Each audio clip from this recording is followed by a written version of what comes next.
How's it going, everyone? So in this video, I'm going to talk about how to get rid of calluses on your fingers, a tutorial.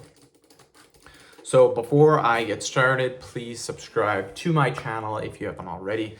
I do appreciate the support, helps my channel grow. Please follow me on Instagram, Dylanberg999. So the calluses on your fingers, you guys, if you guys look at mine, I have calluses on my hand. I also have calluses on my fingers right here. Same with here, here. Then I have some here. This is from working out.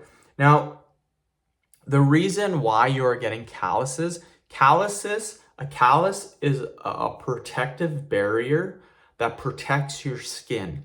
So whatever you are doing that is causing the callus, if the callus was not there, it would just keep grinding away, and your body doesn't want that. Your body's trying to protect the bone, it's trying to protect the skin. So the callus will be formed.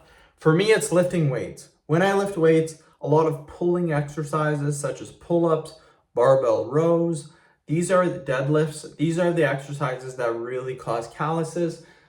It's usually pulling exercise, push exercises such as bench press, shoulder press. These can cause calluses, but most of the time it's the pulling exercises. Now, I know how to get rid of calluses. You literally soak them in warm water. You get a pumice stone, which is very cheap. They're only $5. And then you scrub away the callus. This is very simple. It works. The only issue is if you continue to work out or you continue to do whatever you're doing that's causing the callus, what's going to happen is the very next day, the callus is going to form again. Again, the callus is not a negative thing. People think, oh, calluses are bad. They're actually good. It's protecting your body.